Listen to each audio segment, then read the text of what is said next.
I want to escape now to another place now, but with you, 'cause I don't want to be alone. Tell me if you want to follow me now, to follow me.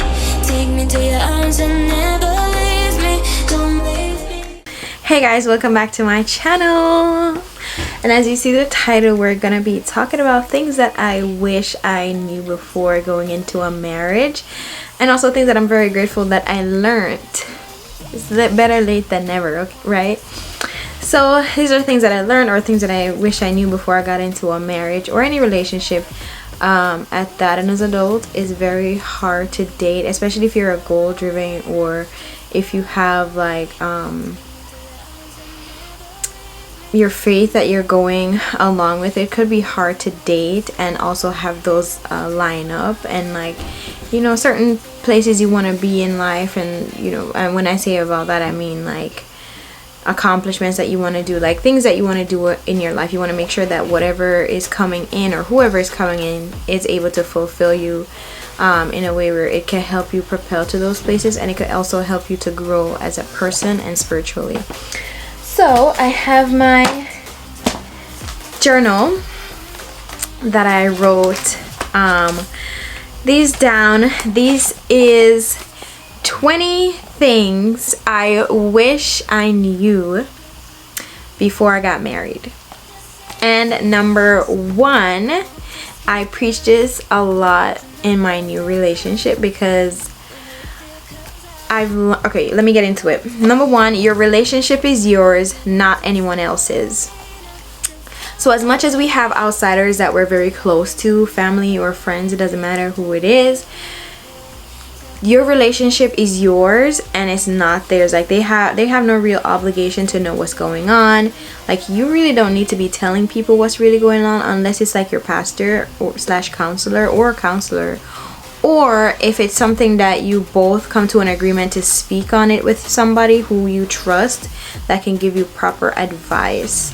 Like if there's a certain situation that you would like advice to know how to move forward with it, it's better to go to somebody mutually, like you both talk about it, and then go to that person for them to help you with it. But you talking to other people when there's a problem, it's like, especially to your family, they're gonna look at the other person differently, and it's gonna be hard for them to get over the fact that, you know, that person is probably doing something wrong that you don't like, that's making you unhappy, or doing something that they think is wrong. It's like, okay, how are you, like, why are you doing that? It's gonna be hard for them to see that person in a good light.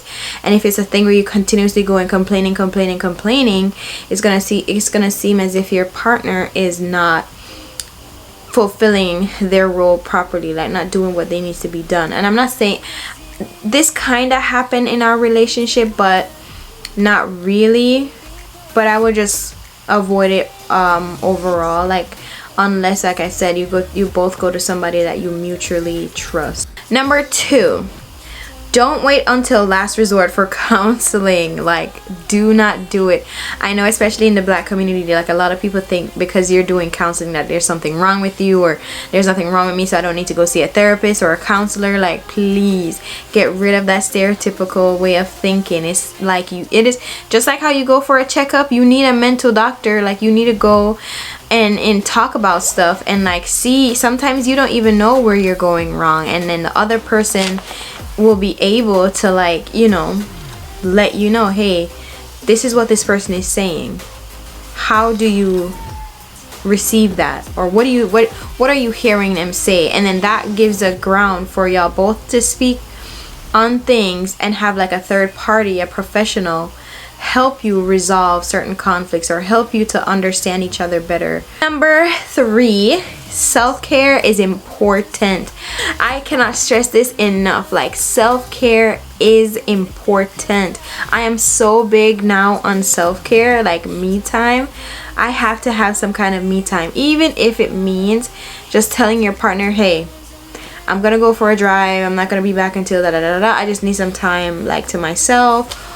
Or scheduling a day with your girls or with the guys and just being away from each other and just like taking care of yourself separately, and then coming back together and possibly talking about how your day went or what did you do, you know, things like that. But make sure you have time away from each other a little bit, just to focus on yourself for that day or for that couple days, and you know, pick up a new hobby or one that you've already had before that you kind of neglected. Number 4, communication is key. Communication is key. You have to learn how each other communicate.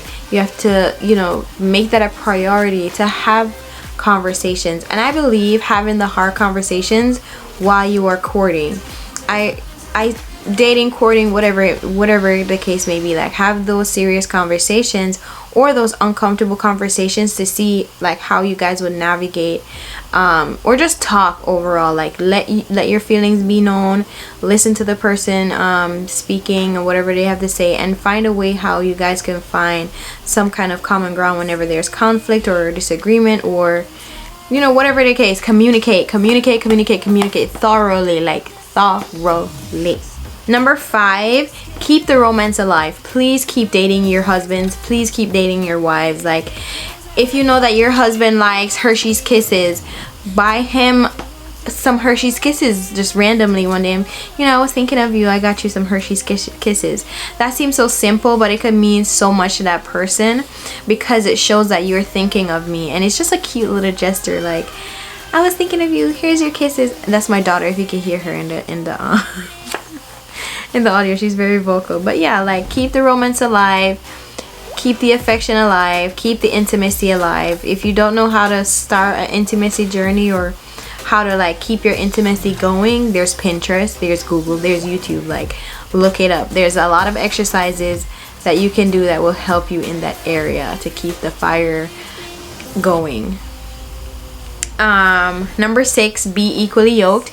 If you are a Christian, if you're a believer, this is something that is very, very much stressed in the faith, because if you are a Christian and married to an unbeliever, that can cause like a lot of serious problems. And I know a lot of people are like, but we can find common ground, I tried it, it did not work. And you know, a lot of times people get into relationships with people who are either not, like, they're non-believers, or they're believers but they're not really practicing how they should. They're not doing what they're supposed to be doing. So there's kind of like a imbalance there, and it could, you know, lead to very serious problems, especially when you have kids and then you're trying to raise these children. Now, if one person is a Christian and one person is a Muslim, that's very difficult. If they're different religions, is very difficult, because I'm pretty sure both parents are going to want to raise their child in learning those religions, and it's going to be confusing either way. If a non-believer, different religion, it doesn't matter, the kid is going to be confused. So please be equally yoked. I stress this a lot. If you're Muslim, marry a Muslim. If you're Hindu, marry a Hindu. If you're Christian, marry a Christian. Be equally yoked. If you're a non-believer, it's gonna be hard if you do become a believer and your partner isn't a believer, does not have any intent to become a believer. But I'm pretty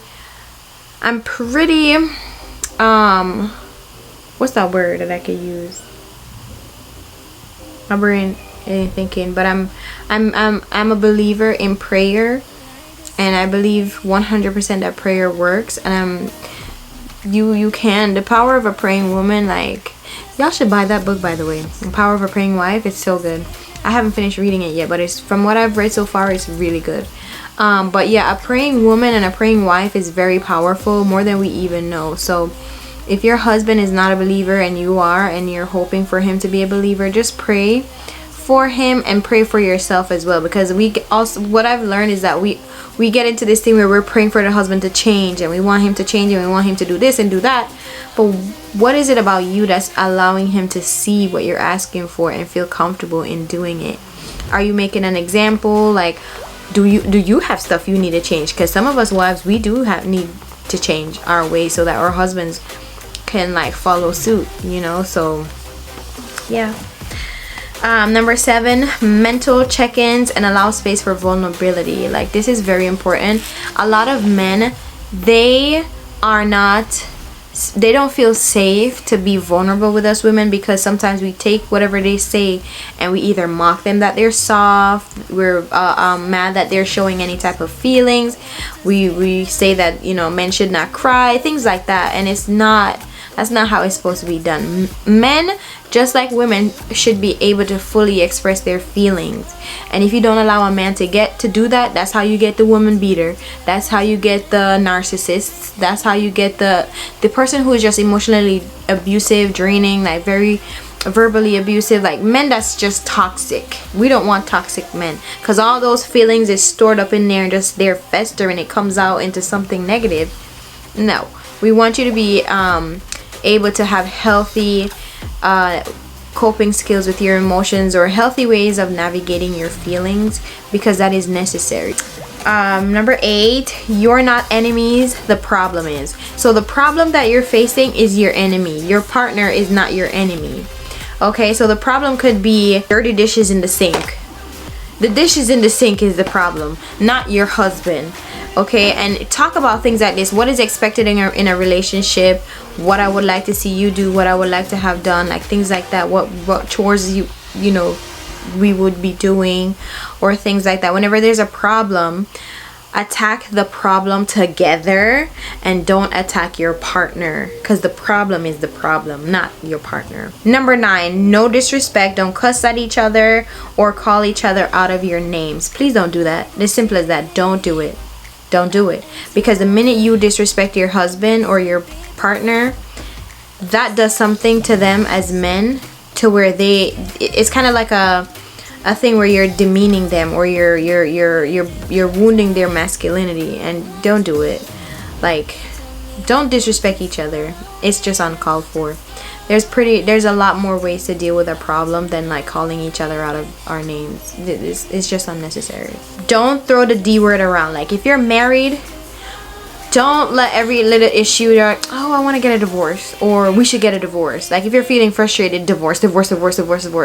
Because when you keep throwing that word around, like, to them it sends a message like, oh dang, like, over something so small you would easily, like, you don't rock with me, you're not in this for me, to be with me for real, to like have my back. And you never want your partner to be thinking like that or feeling like this, because you guys made vows, and vows in front of God is like, he takes those very, very, very seriously. Like, you're making a covenant between yourself, your partner, and God.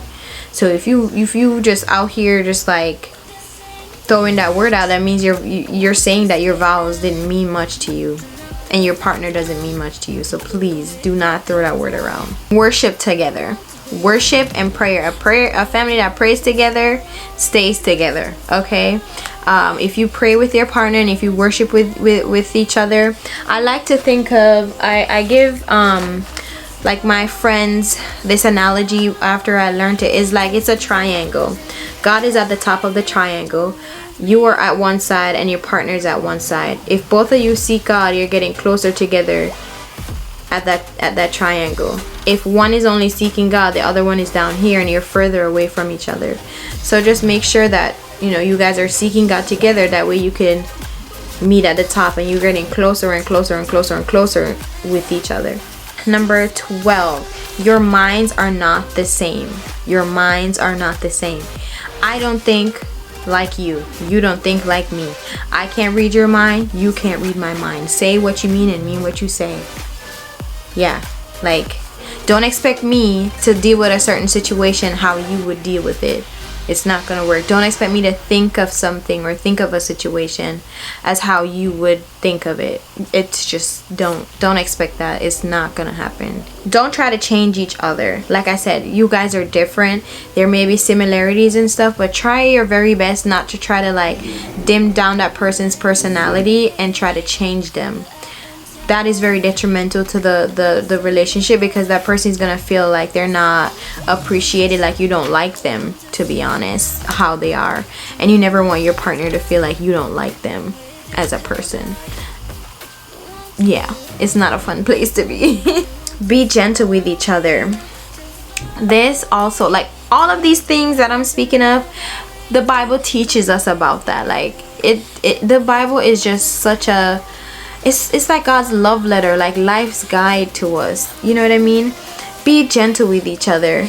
Please, ladies, if there's an issue, if something your husband or your boyfriend does to you that's like frustrating, just take a deep breath. I know sometimes in the moment we're just like, we want to just like go off, but try not to do that. Try to like go to the person and say, hey, please, I love you and I appreciate you trying to help, but it's not done right. Or not it's not done right, but I would appreciate it if it was done like this the next time. Like, I really appreciate you helping me and stuff, or you know, things like that. Like, just be gentle in your approach with each other. Be gentle how you speak with each other. Be gentle with, you know, touch and things like that. Just don't be too harsh to each other. It's not a good thing. Give each other compliments. That's number 15. Compliment each other.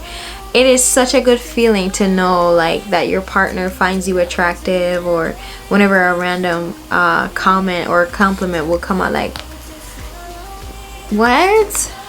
Like, one of the things I had to get used to, like, my boyfriend is just very, I think, just smitten by me, and I'm just like, I don't even have on makeup, or not that I have to have on makeup, but you know, I'm not all that dolled up for you to just be like, oh my gosh, you're so gorgeous, you're so beautiful all the time. Like, you know, I had to get used to it, but now I'm just like, I like it. It makes me feel good. It makes me feel wanted. It makes me feel attractive.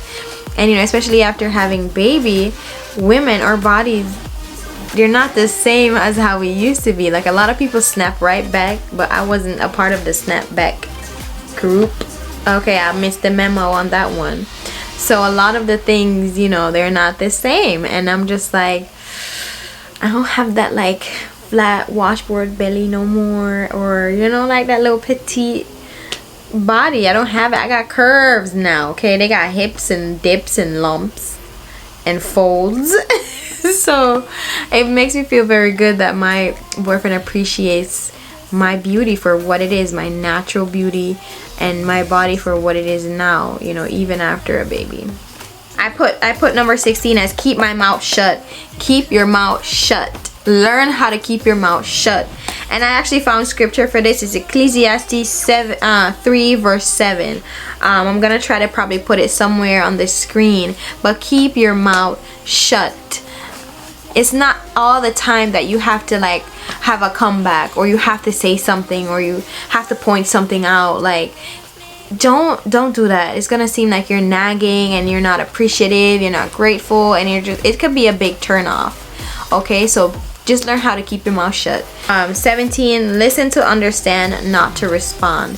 So when you're listening, when you're having a conversation, don't just listen and already you have a response for whatever the person says.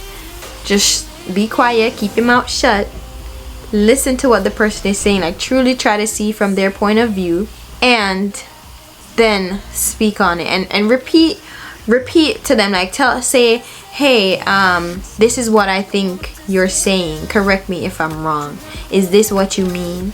And then you repeat what you think they were saying, and they will say no, and repeat your yes, that's how I'm feeling, so that y'all could get a better understanding of each other. 18, allow each other to have alone time, like a boys night out, like, or girls night out, or if he's playing the video game, leave the man alone. Leave him alone if he's playing the video game. If he's in his room like listening to music loud, leave the man alone. That's probably his outlet to get rid of, or to relieve himself from some of the stress that a man has. Like, men, society expects so much from men, and they already feel like they have to be fulfilling so much and doing so much because they're men. Give him some slack, ladies. If that man come home and you know he would like to come home to a hot plate of food, even if you don't know how to cook, have something for the man to eat when he get home. You know, if you can't run the man's bath water, if you know that he had a bad day, like, do things. We can't always want to have things done for us and just think that that's it. No, it's a two-way street. You have to give just as much as you get. So if he's taking you out on nice dinner dates, if the man come home and he's tired, run the man's bath water. Let him know that dinner's already made. You know, let him eat Let him de-stress from the day. Don't let a man come home to no food, to you nagging and arguing, to you having a bad energy. Like, no.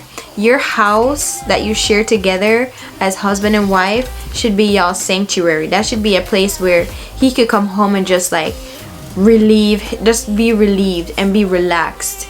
If y'all are dating, you shouldn't be living together, but if you are living together, same thing. Like, don't be and don't do that. Let the man play his video games for like, even if you tell him, babe, I'm gonna give you like 2 hours and then it's time for us.